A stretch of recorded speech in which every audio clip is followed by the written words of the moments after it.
In a world where the sea swallows the weak and the strong take what they desire, a storm is brewing that will shatter two lives.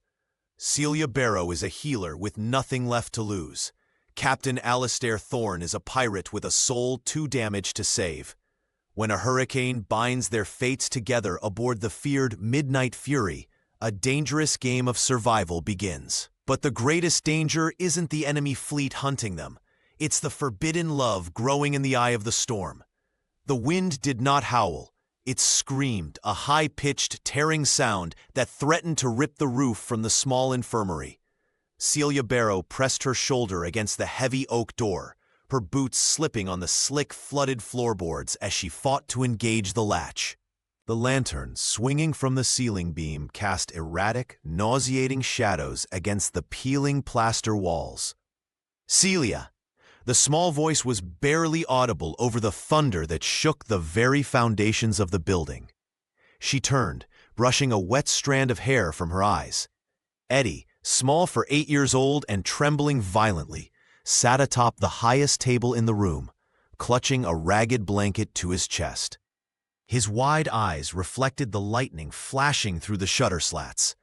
"It's all right, Eddie," Celia lied, her voice steady. Despite the hammering of her heart, she abandoned the door and rushed to him, wrapping her arms around his frail frame. "The storm surge is high, but the clinic has stood for 50 years. It will stand tonight." A deafening crack splintered the air. The eastern wall, battered by the relentless assault of the waves, groaned. Water, black and freezing, began to gush through the seams of the wood. "We have to go," Celia whispered, the realization hitting her like a physical blow. Staying meant drowning. She grabbed her leather medical satchel, her livelihood, her identity, and slung it over her shoulder. "Hold on to me, Eddie. Do not let go, no matter what." They moved toward the back exit, wading through knee-deep water. But nature was faster. A massive wave, carrying the debris of the pier, smashed into the front of the clinic. The structure imploded. Celia felt the breath punched from her lungs as the cold ocean swallowed them whole. There was no up, no down, only the violent churning dark. She kicked, her hand frantically searching the water, until her fingers locked around the rough fabric of Eddie's shirt. They broke the surface, gasping, only to be tossed like driftwood. The world was a chaotic swirl of gray rain and black waves. "Help!" Celia screamed, though the sound was swallowed instantly. "Help us!" Through the curtain of rain, a shape emerged. A leviathan of wood and canvas, black sails billowing against the storm. A ship. Not a merchant vessel, not a Navy frigate. It was a predator. "Grab the rope," a voice bellowed from above, rough as grinding stones. A heavy, knotted line splashed into the water inches from Celia's face. She didn't think. She acted on pure instinct. She shoved Eddie toward the rope. "Climb, Eddie, climb!" The boy clung to the hemp, and strong hands hauled him up the side of the hull.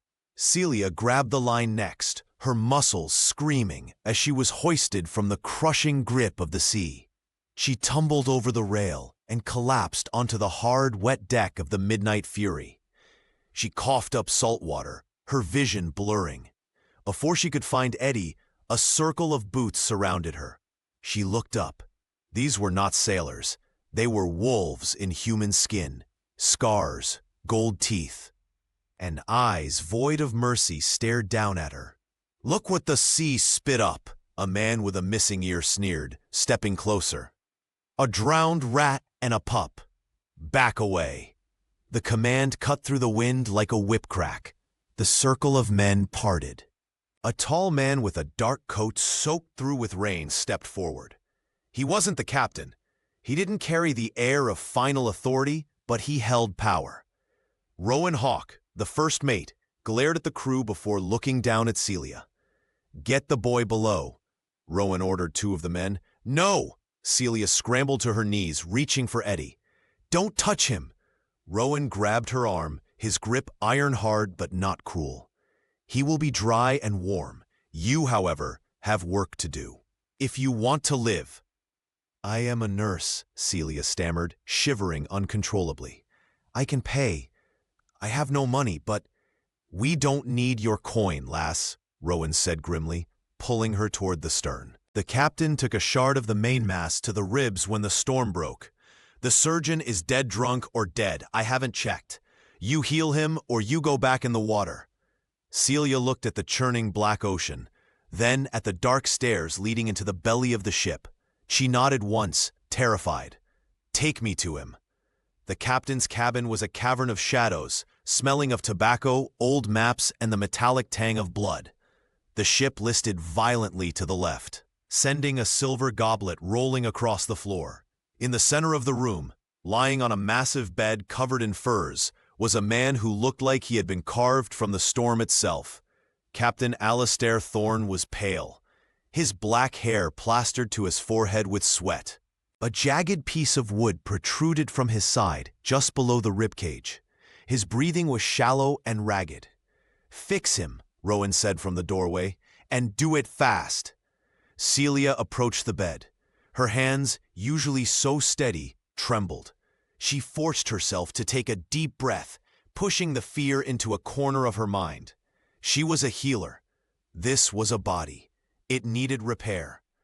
I need hot water, clean linens, and whiskey, Celia ordered, her voice surprisingly firm. And light. Bring more lanterns. Rowan hesitated, surprised by the sudden shift in her demeanor, then nodded and vanished. Celia placed a hand on the captain's forehead. He was burning up. His eyes snapped open, storm gray and delirious. His hand shot out, gripping her wrist with bruising force. Sent you, he rasped, his voice a low growl. Morales, fate sent me, Celia whispered, trying to pry his fingers loose. I am going to save your life, Captain, but you must let me go. Let no one in, he muttered, his eyes rolling back as he lost consciousness. Celia worked for hours. The ship pitched and rolled, making the delicate task of stitching flesh a nightmare.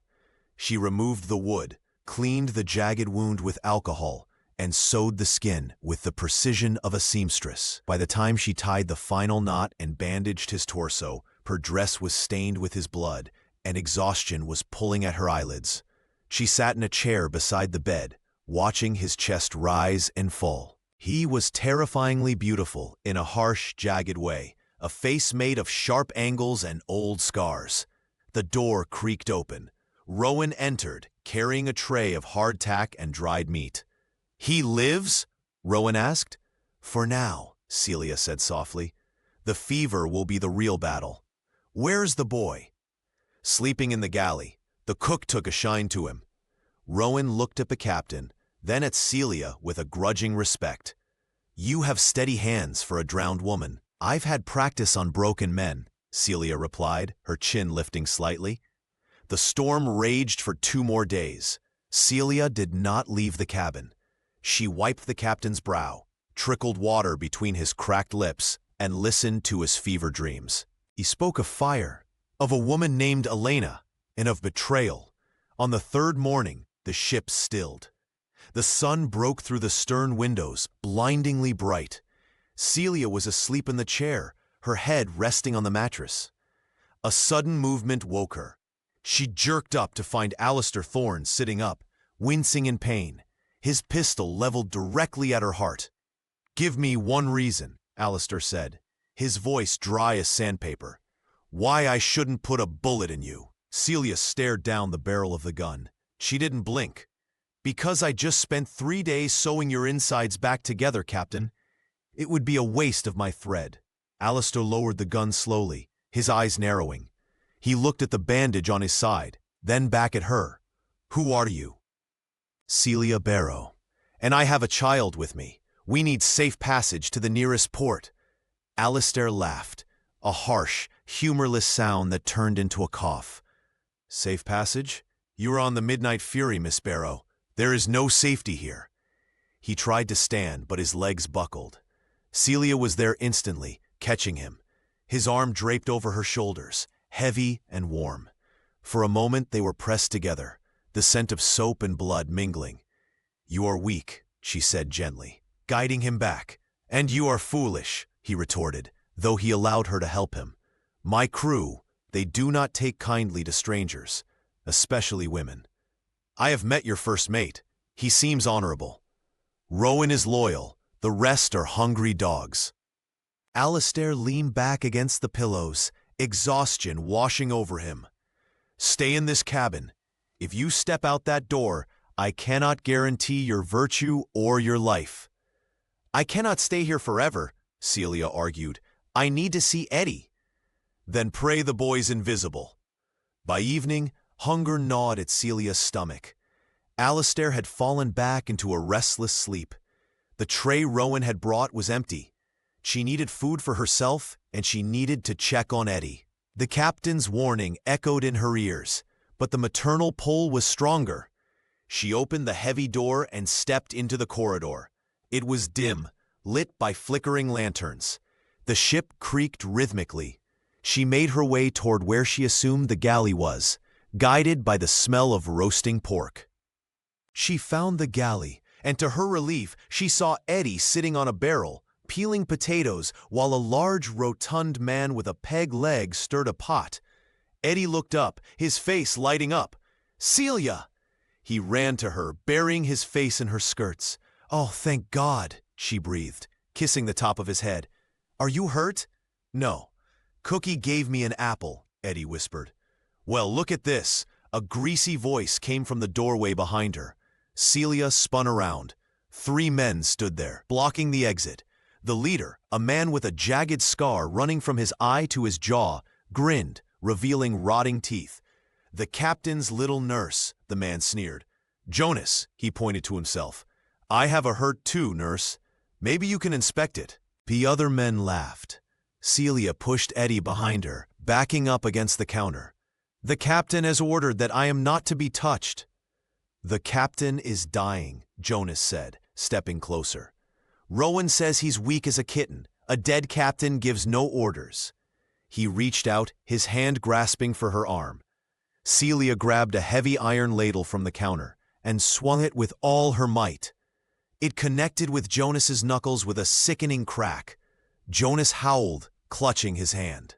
"You little witch, I'll gut you." He drew a knife from his belt. Celia froze, shielding Eddie with her body. The cook backed away, not wanting to intervene. "Drop it." The voice was not loud, but it carried the weight of a tombstone. Alistair stood in the doorway, leaning heavily against the frame. He was pale, wearing only breeches and a loose shirt, his bandage visible. But in his right hand, he held a flintlock pistol, steady as a rock. "Captain," Jonas stammered, the color draining from his face. She attacked me." Alistair limped forward, the crowd of sailors that had gathered in the hallway parting for him like the Red Sea. He stopped inches from Jonas, the pistol pressed against the man's chest. "This woman," Alistair said, his voice projecting through the silent galley, "saved my life. Her hands are the only reason I am standing here to kill you." He cocked the hammer of the pistol. "Mercy, Captain." Jonas fell to his knees. Alistair looked around the room, meeting the eyes of every man present. "Listen well.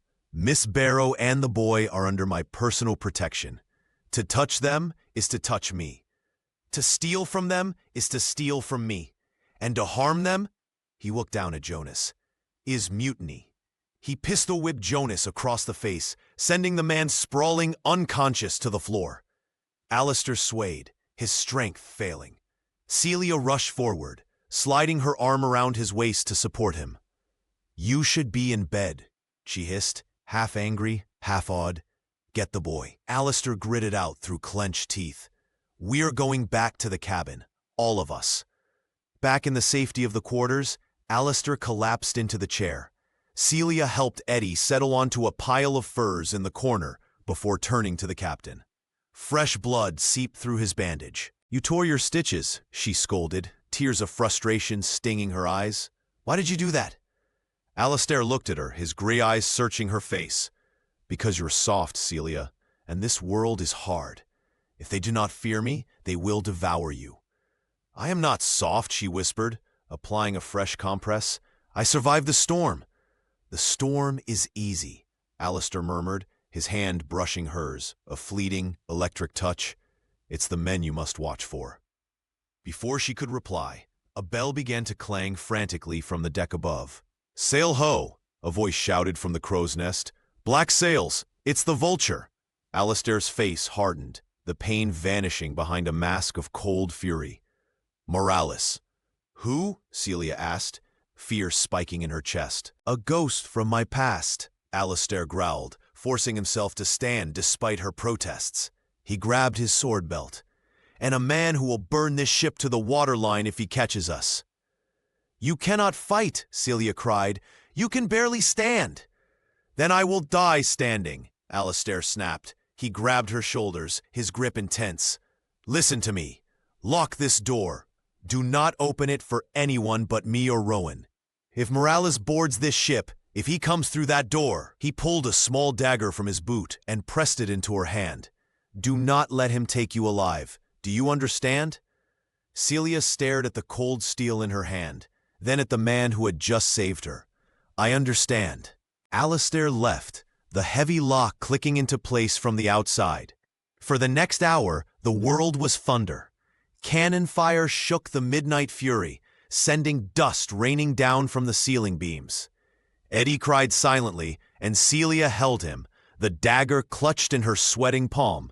She could hear the screams of men, the clash of steel, and the roar of orders being shouted. Then, silence. It stretched for an eternity. Finally, the lock clicked. Celia raised the dagger. Her breath hitched. The door opened. Alistair stood there, covered in soot and fresh blood, not his own. He looked exhausted, a man hollowed out. "It is done," he said hoarsely. "We outran them. The wind favored us." Celia lowered the knife, her knees giving way with relief. "Thank God." Alistair stepped into the room and closed the door, leaning his back against it. He looked at her with a strange, tragic intensity. "Do not thank him yet," Alistair said quietly. "Morales saw us through the spyglass. He saw you on the deck when we pulled you up. He knows I have a woman aboard." "What does that mean?" Celia asked, dread pooling in her stomach. "It means he will hunt us to the ends of the earth. He thrives on my suffering, and he will see you as a weakness to be exploited." Alistair walked over to the desk and poured a drink, his hand shaking. "I intended to drop you at Nassau," he said, turning to face her. "But I cannot do that now. If I leave you at a port, Morales will find you within a week. He will torture you to get to me." Celia stood up, the reality of his words sinking in. "So, I'm a prisoner?" "No," Alistair said softly, his eyes locking onto hers. "You are a target, and the only place you are safe is on this ship by my side." "For how long?" Alistair took a sip of the amber liquid, his gaze drifting to the dark horizon outside the window. "Until one of us is dead, Celia. Until one of us is dead." The days bled into one another, marked not by the rising sun, but by the rhythmic creaking of the ship's timbers and the changing of the watch bells. The captain's cabin, once a cavern of isolation, had shrunk into a domestic cage. Celia moved through the space with a practiced quiet, stepping over the piles of maps and avoiding the loose floorboard near the desk. Alistair was a terrible patient. As his strength returned, so did his restlessness. He paced the small confines of the room like a caged tiger, his shirt unbuttoned to allow his healing side to breathe, his mood dark and tempestuous. "You are pacing again," Celia noted without looking up from her mending. She sat by the stern windows, the sunlight illuminating the dust motes dancing in the air. "It will tear the stitches." "The stitches are fine," Alistair growled, stopping to pour himself a glass of water. He glared at the horizon. "It is this inactivity that is killing me. The crew grows lazy when I am not on deck to bark at them." "Rowan is capable," Celia said calmly. "Rowan is too kind," Alistair countered. He turned, his gaze landing on her. The dynamic between them had shifted into a strange, unspoken truce. By day, they were captain and nurse. By night, the air grew thick with things unsaid. He insisted she take the bed, while he slept on a pallet of furs on the floor, a pistol always within arm's reach. Every morning, she would wake to find him already awake, watching the door, or perhaps watching her. That evening, the tension snapped. Celia was changing behind the makeshift screen she had erected near the wardrobe. She dropped her hairbrush, and it clattered across the floor, sliding beyond the screen. Without thinking, Alistair bent to retrieve it just as Celia stepped out, clad only in her thin white shift. They both froze. The lantern light rendered the fabric translucent. Celia gasped, clutching her arms across her chest, but she did not retreat. Alistair straightened, the brush in his hand. His eyes, usually cold and guarded, darkened with a hunger that made her breath hitch. He didn't look away immediately. His gaze traveled from her bare feet to the flush rising on her neck. "Your brush," he said, his voice dropping an octave, rougher than usual. "Thank you," she whispered, taking it. Her fingers brushed his. A spark, hot and sudden, jumped between them. Alistair stepped back abruptly, turning his back to her. "Cover yourself, Celia. I am a man, not a saint." The presence of Eddie was the only thing that kept the air from suffocating them entirely. The boy had begun to emerge from his shell, his fear of the pirates replaced by a cautious curiosity. He spent hours staring at the complex instruments on Alistair's desk. One afternoon, Alistair was reviewing a chart of the Windward Passage when Eddie reached out and touched the brass sextant. "Don't touch that," Alistair barked, slamming his hand down on the table. Eddie jumped back, his eyes filling with tears.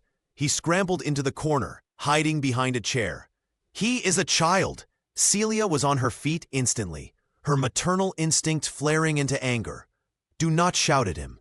Alistair ran a hand down his face, looking regretful but stubborn. "It is a precision instrument. If the arc is bent even a fraction, we could sail into a reef." "Then teach him," Celia challenged. "Don't terrify him." Alistair looked at the boy, who was peeking out with wide, wet eyes. The captain sighed, a heavy, weary sound. He beckoned with a finger. "Come here, boy." Eddie hesitated, looking to Celia. She nodded encouragingly. Eddie approached the desk slowly. Alistair picked up the sextant, his large, calloused hands handling the brass with surprising gentleness. "This," Alistair said quietly, "is how we speak to the stars. It tells us where we are when the ocean looks the same in every direction." He lifted Eddie so the boy could look through the sight. "See the horizon? You bring the sun down to the line, like this." For the next hour, Celia watched in silence as the feared pirate captain patiently explained the geometry of the heavens to an 8-year-old orphan. She saw the patience beneath the grit, the teacher beneath the killer, and she felt her own heart softening, a dangerous, treacherous shift. That night, the sea was glass. The ship didn't rock, it glided. Eddie was asleep on his pallet. Alistair sat by the window, a bottle of rum open on the desk. He wasn't drinking to get drunk. He was drinking to remember, or perhaps to forget. Celia sat opposite him. "You are thinking of her," she said. It wasn't a question. Alistair looked at her, his defenses lowered by the late hour and the liquor. "I am always thinking of her." "What was her name?" "Elena." The name was a ghost on his lips. She was the daughter of a governor. I was a privateer then, with a letter of marque and a clean coat. We thought love was enough to bridge the gap between our worlds. He took a drink, his eyes focusing on the dark water outside. "Morales was my quartermaster then. He wanted the ship, he wanted the gold. I wanted a life. When the hurricane hit, he cut the longboats loose. He took the only seaworthy craft and left us to sink. Elena, she couldn't swim." Celia reached across the table, covering his hand with hers. He didn't pull away. "I held her," Alistair whispered, his voice cracking. "I held her until the cold took her. And when I washed ashore, I wasn't Alistair Thorne anymore. I was this." He gestured to the ship, to himself, a ghost haunting the sea, looking for the man who killed her.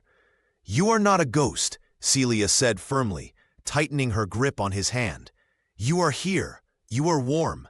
You saved us." Alistair looked at her hand on his, then up to her eyes. "I saved you because I could not save her.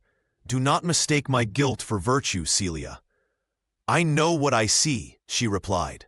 A week later, land was sighted. Isla Negra, a jagged volcanic rock jutting out of the sea, home to smugglers, thieves, and those who did not wish to be found. "We need fresh water and timber to reinforce the mast," Alistair announced, buckling his sword belt. He looked sharper today, the wound mostly healed, though he still favored his left side. "You and the boy will come with me." "Is it safe?" Celia asked, tying a bonnet over her hair to hide her face. "No," Alistair said bluntly, "but it is safer than leaving you on the ship with the crew while I am gone. Jonas has been whispering. I do not trust them without my eyes on them." The port was a sensory assault. The smell of roasting pig, unwashed bodies, and spices filled the humid air. Music clashed with shouting. Alistair kept Celia close, his hand resting possessively on the small of her back, guiding her through the throng. Rowan walked behind them with Eddie, looking like a heavily armed nanny. They reached the market square. While Alistair haggled with a timber merchant, Celia's gaze drifted. Through a gap in the stalls, she saw the harbor. Docked at the far end was a clean, sturdy ship flying the Union Jack. A merchant vessel. British. Safe. She stared at it. It was freedom. It was a life where Eddie could go to school, where she wouldn't have to fear the sound of cannon fire.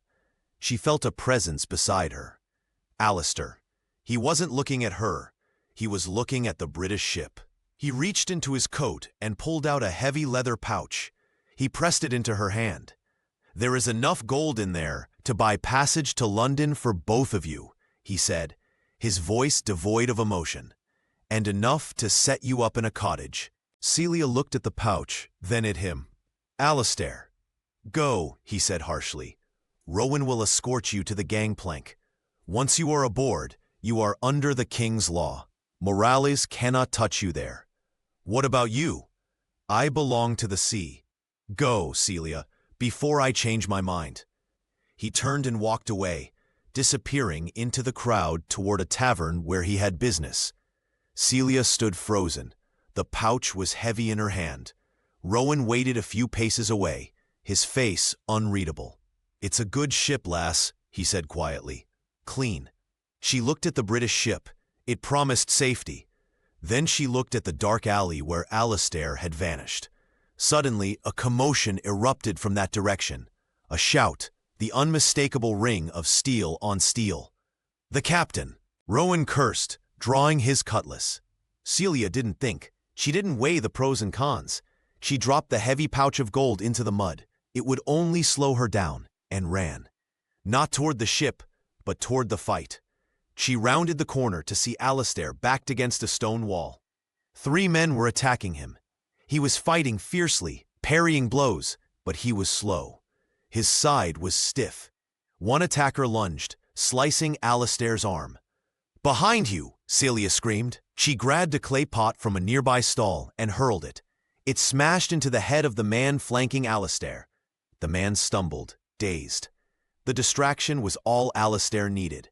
He ran the distracted man through, then spun to disarm the second. Rowan arrived a second later, a whirlwind of violence, driving the third man away. Alistair stood panting, blood dripping from his sleeve. He looked at Celia, who was standing there, chest heaving, her bonnet askew. "You dropped the gold," he said, staring at her. "I don't want the gold," she snapped, adrenaline making her shake. "I want you to stop getting yourself killed." Alistair stared at her for a long moment, a myriad of emotions crossing his face. Disbelief, relief, and something blazing hot. "To the ship," he ordered. Now, the return to the Midnight Fury was somber. The crew watched them board. Jonas stood by the rail, spitting into the water as they passed. "Trouble ashore, Captain?" Jonas asked, his eyes flicking to Celia. "Seems trouble follows the skirts." "Get back to your post, Jonas," Alistair warned, his voice low and dangerous, "before I flay you." That night, The cabin felt smaller than ever. The air was charged with the electricity of the near-death experience and the choice Celia had made. Celia was bandaging the new cut on Alistair's arm. He sat on the edge of the bed, watching her hands. "Why?" he asked. The single word hung in the air. Celia didn't pretend not to understand. She tied the knot on the bandage and looked up at him. "Because you are not a ghost, Alistair, and I am not leaving you to become one. I gave you freedom," he said, his voice rough. "I gave you a life." "I chose my life," she whispered. Alistair reached out, his hand cupping her cheek. His thumb traced her lower lip. He was trembling slightly. "You are a fool, Celia Barrow. A beautiful, stubborn fool." "Then we are a match," she replied breathlessly. He leaned in, giving her time to pull away. She didn't. She leaned forward, closing the distance. His lips met hers. It wasn't gentle. It was desperate, tasting of salt and rum and salvation. It was the kiss of a man drowning, finding air, and a woman lost, finding home. He groaned low in his throat, pulling her closer, his arms wrapping around her as if he intended to absorb her into his very soul. For a moment, the storm outside, the threat of Morales, and the mutinous whispers of the crew ceased to exist. There was only this, the fire in the lantern and the fire between them. But even as they lost themselves in each other, the wind outside began to pick up, whistling through the rigging, a warning that peace, for pirates, is only ever a fleeting illusion. Morning light filtered through the stern windows, pale and gray, casting long shadows across the cabin. Celia lay awake, listening to the steady rhythm of Alistair's breathing beside her. He slept with one arm thrown over his eyes, the other resting possessively across her waist. The memory of the previous night, the desperate heat of their embrace, the whispered confessions, felt like a dream in the harsh light of day. But the world outside the cabin had not paused for their happiness. A sharp knock at the door shattered the peace. Alistair was awake instantly, his hand closing around the pistol on the floor before his eyes even opened. "Captain!" It was Rowan's voice, tight with urgency.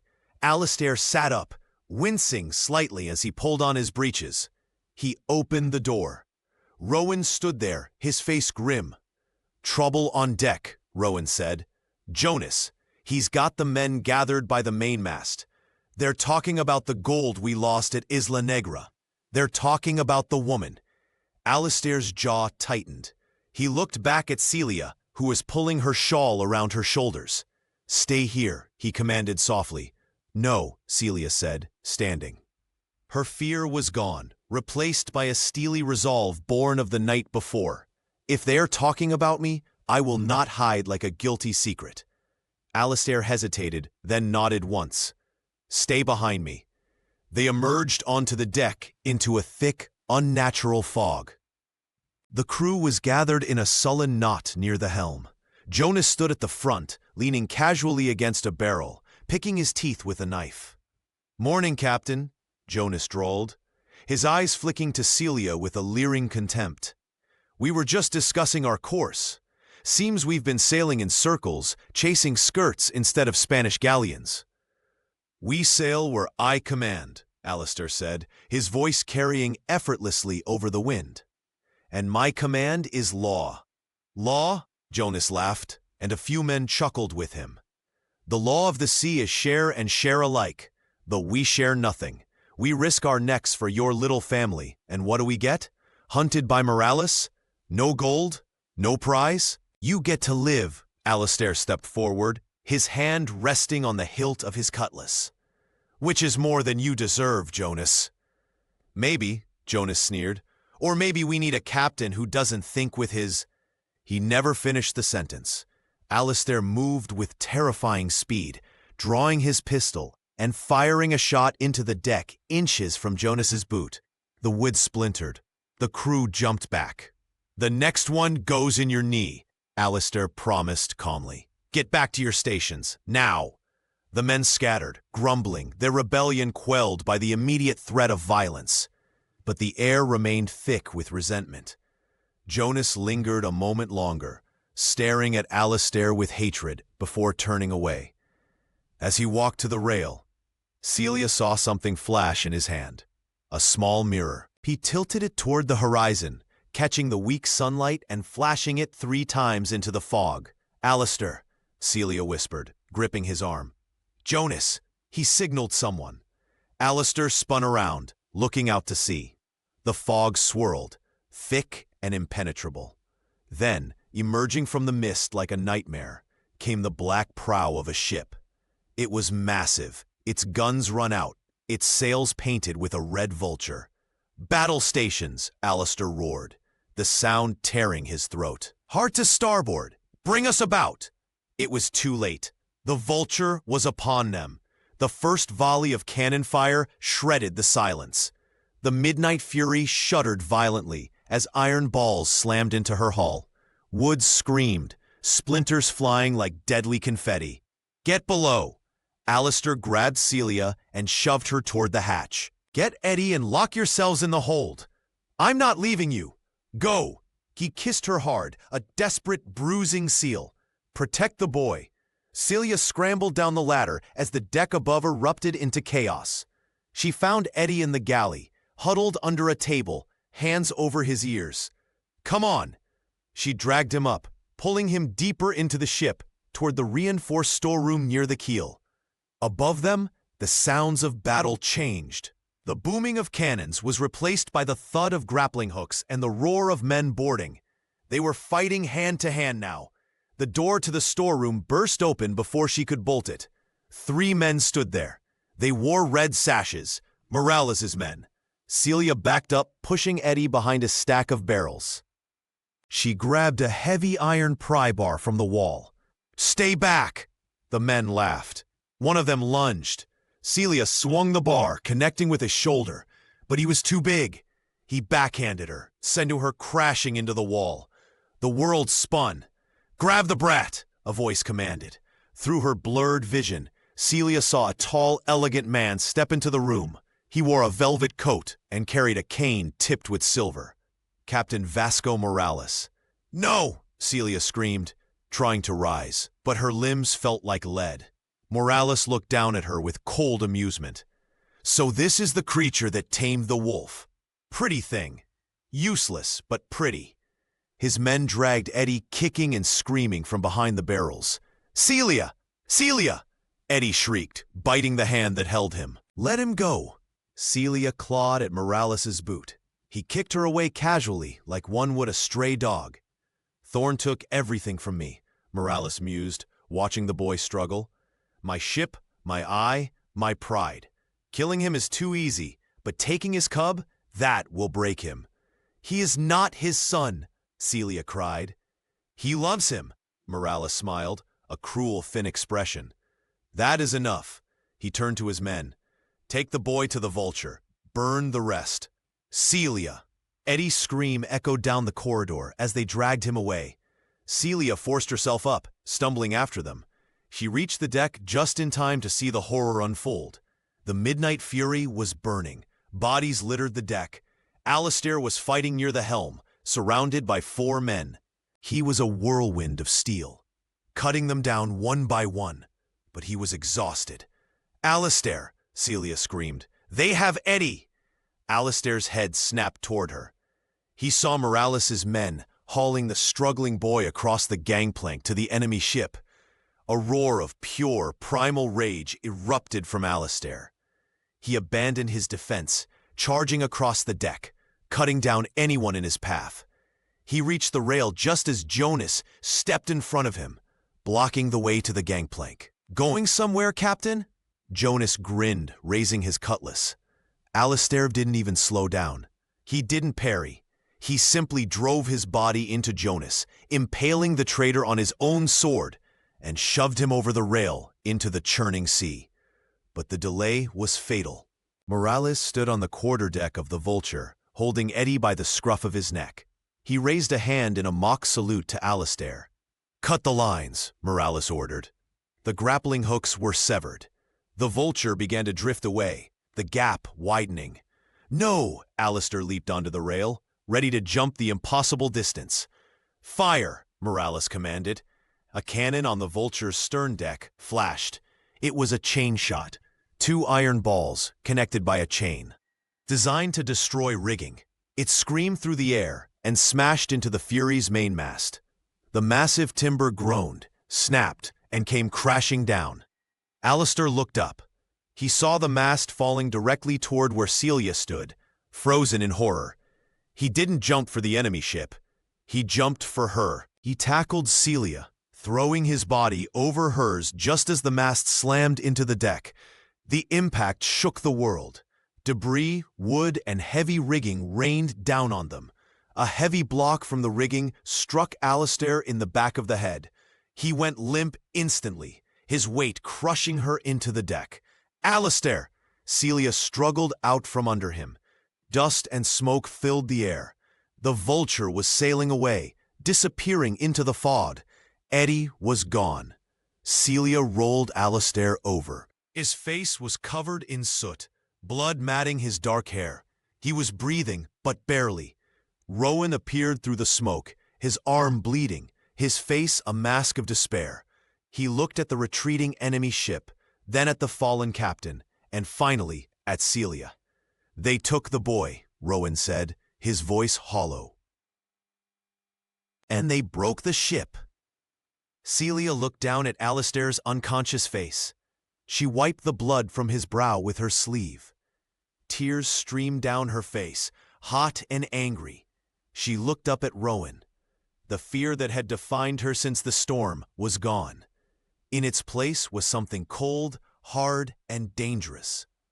"Fix the ship, Rowan," Celia ordered, her voice trembling with rage. "Miss?" Rowan blinked. "Patch the hull. Jury-rig a mast. I don't care how you do it." Celia stood up, looking toward the fog where the vulture had vanished. "We are going to get him back." "The captain is down," Rowan protested weakly. "We have no leader." Celia looked down at Alistair, then back at the crew who were slowly gathering, battered and broken. She straightened her spine, standing tall amidst the wreckage. "Then I will lead you," she said, "until he wakes. We sail for Morales." The Midnight Fury was a wounded beast, limping across the gray expanse of the ocean. Her mainmast was a splintered stump, replaced by a jury-rigged spar that looked too fragile to hold the wind. But she sailed. She sailed because she had to. Celia stood at the helm, her hands gripping the wheel until her knuckles turned white. Her dress was torn, stained with soot and dried blood, and her hair was a tangled banner of defiance. She stared at the compass, correcting their course with a grim determination that silenced the grumbling crew. "Steady as she goes, miss," Rowan said, quietly from beside her. He watched her with a mixture of awe and concern. "The currents near the Island of Sorrows are treacherous." "I know," Celia replied, her voice raspy from smoke and shouting. "We will not falter." Below deck, in the dim light of the cabin, Alistair Thorne opened his eyes.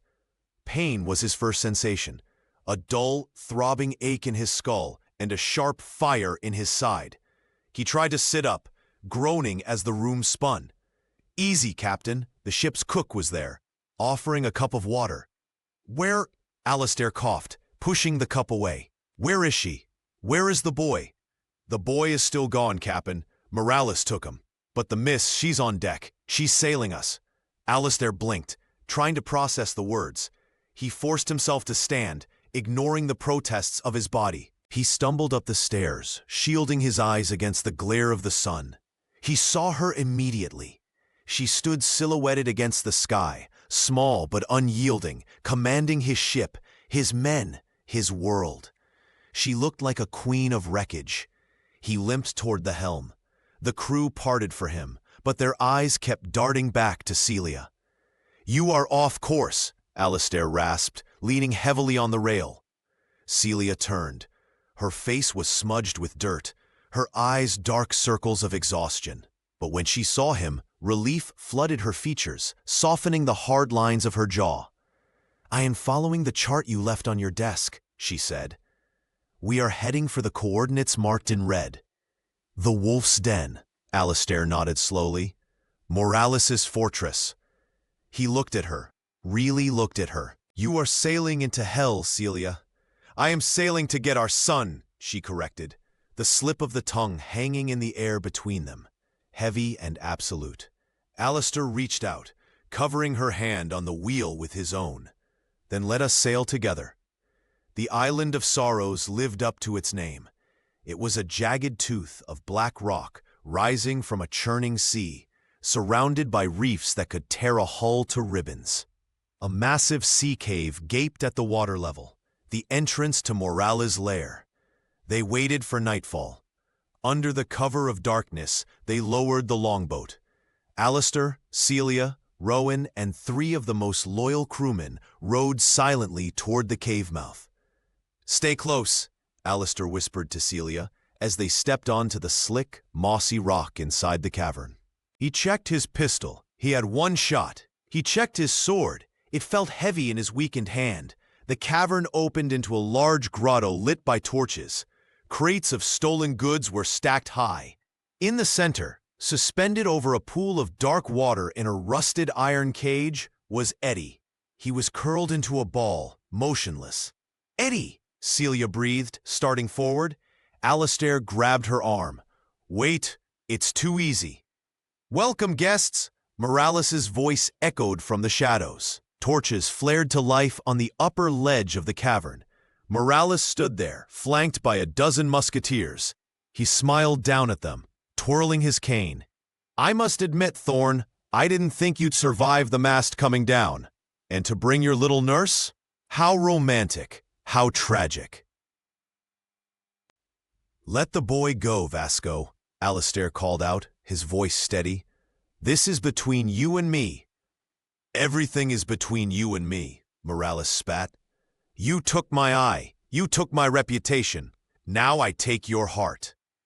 He signaled to a man standing near a winch. The man began to turn it.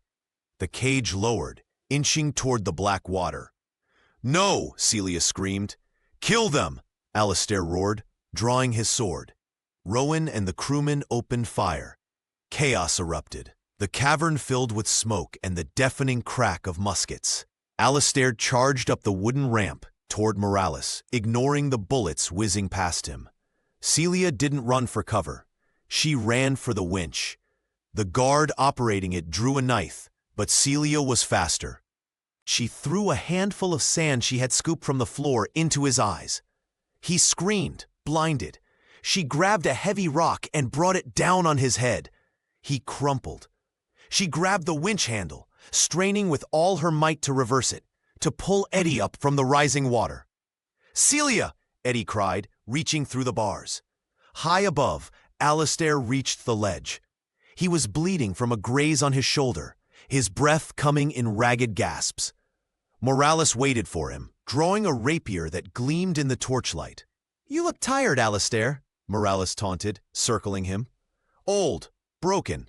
I have something worth fighting for," Alistair gritted out, parrying a lightning-fast thrust. Steel rang against steel. Morales was fresh, fast, and precise. Alistair was fighting on instinct and rage. He was driven back, step by step, toward the edge of the precipice. Morales feinted high, then slashed low. Alistair stumbled, his leg giving way. He fell to one knee. Morales kicked the sword from his hand. It clattered over the edge, splashing into the water below. "Goodbye, Captain," Morales sneered, raising his blade for the killing stroke. "Alistair," Celia's voice pierced the din. She was standing below, by the winch. She wasn't looking at the cage. She was looking at him. She raised her arm and threw something, not a weapon, but the heavy iron locking pin from the winch mechanism. It was a desperate throw, fueled by prayer. It struck Morales square in the chest. It didn't wound him, but the shock made him flinch, his aim wavering for a fraction of a second. That was all Alistair needed. He didn't reach for a weapon. He lunged upward, tackling Morales around the waist. The momentum carried them both toward the edge. "Let go!" Morales shrieked, clawing at Alistair's face.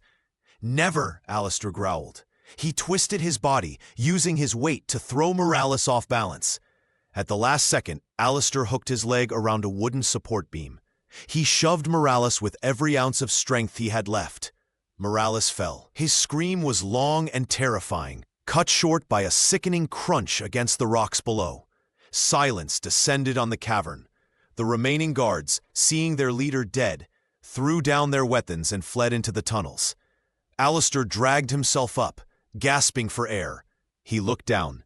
Celia had locked the winch. She was pulling the cage onto the platform. She tore the door open and pulled Eddie into her arms, sobbing. Alistair limped down the ramp. He stopped a few feet away, leaning against a crate, watching them. His family. Celia looked up. Her face was wet with tears, but her smile was radiant. She stood, holding Eddie's hand, and walked to Alistair. "You are bleeding," she said, touching his cheek. "I am alive," he whispered, pulling them both into his arms. "We are all alive." The sun was setting as the midnight fury sailed away from the burning fortress. The wind was gentle, carrying them west, toward open waters and uncharted maps. 6 months later, the ship was whole again. New canvas snapped in the breeze, white and crisp. The deck was scrubbed clean. Celia stood at the rail, watching Eddie climb the rigging with the agility of a monkey. He was laughing, shouting down to Rowan. Arms wrapped around her waist from behind. Alistair rested his chin on her shoulder. He was healed. His strength returned, though the scars remained, maps of their journey on his skin. "He will be a better sailor than I ever was," Alistair murmured. "He has a good teacher," Celia replied, leaning back into him. "And a fierce mother."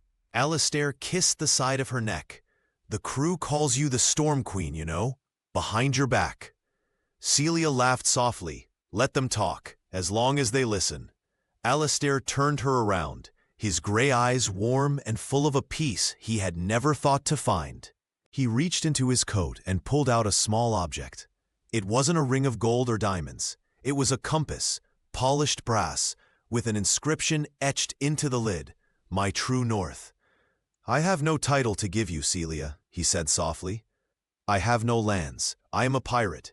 But this ship is my kingdom, and I would have you rule it by my side." Celia took the compass, her fingers tracing the words. She looked up at him, at the man who had been her captor, her patient, her protector. And now, her heart.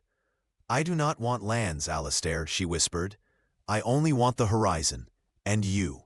He kissed her, deep and slow, as the sun dipped below the water, painting the world in gold and violet.